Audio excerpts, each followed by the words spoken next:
quickly, I want to introduce a couple topics out of chapter 19 here. One of them is, let's imagine that we've got a container here. Here's the wall of the container, and we got these molecules. Now, let's say it's a gas. So we're going to make it an ideal gas.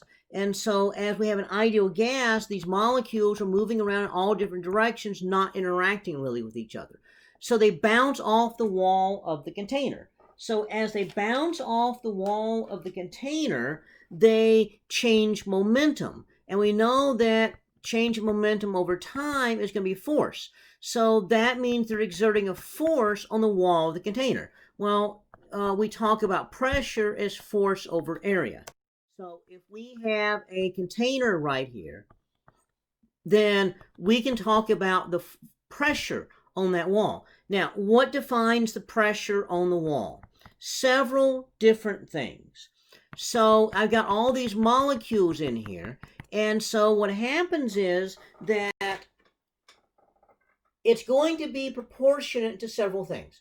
For one thing, if I increase the number of molecules, then I will increase the pressure, because if I have double the molecules, I got double the number of things hitting the wall, which doubles the force.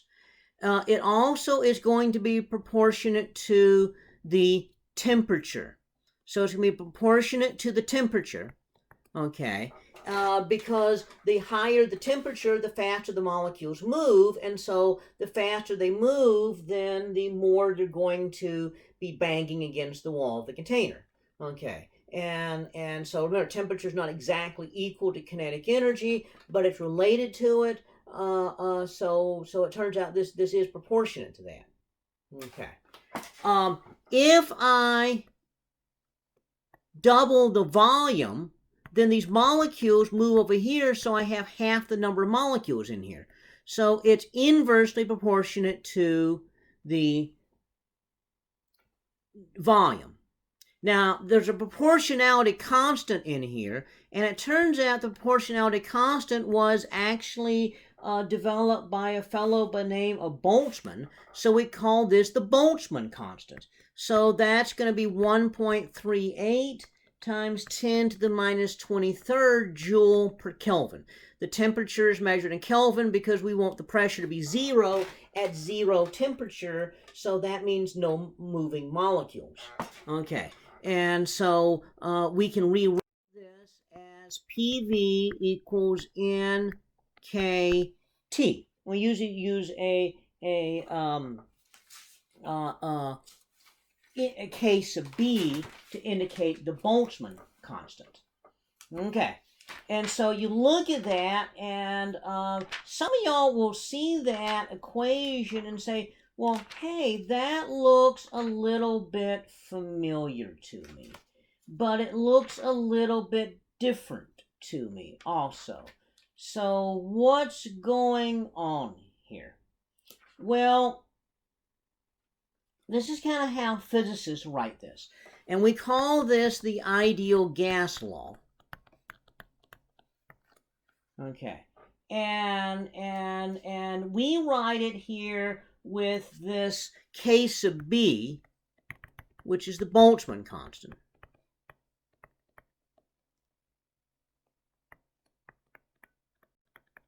Constant proportionality. Now, PV equals N K sub B T.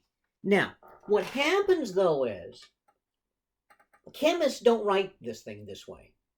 Chemists use a number, 6.02 times 10 to the 23rd. This is Avogadro's number.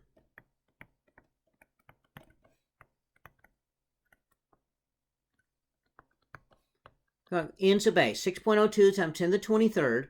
Okay. That is the number of carbon atoms in 12 grams of carbon. So that's 1 mole. So this is 1 mole. Okay. And what the chemists do is they take this equation, so in K sub B T, and they multiply and divide by Avogadro's number.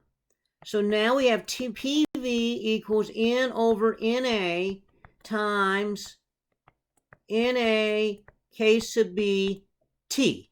And so they define this quantity N over NA as little n. Okay, little n is going to be the molarity. This is going to be how many moles of a material is there, not the number of atoms. Physicists use capital N for number of atoms, and chemists will use the little n, okay, and the little n is going to be a little bit different concept here. It's going to be basically the number of atoms divided by the number of atoms in a mole. So it basically tells you how many moles it is. And then they take Na times K sub B, and, well, gosh, that's a constant times a constant. If you multiply a constant times a constant, then you get another constant. And so they call that the ideal gas constant. So R, and R is equal to 8.31 joule per mole Kelvin. Okay, and as opposed to the K sub B, and I don't remember, I told you what K sub B was, but it's 1.38 times 10 to the minus 23rd joule per Kelvin. Okay, so chemists, for physicists rather, then it's N K sub BT, and for a chemist, it's N RT. Okay, so both of these are two different ways of writing the ideal gas law. Okay, and this is actually sort of deriving the ideal gas law. When I took chemistry, they just like told us that and said, here, memorize that. But I always like to understand where do things come from.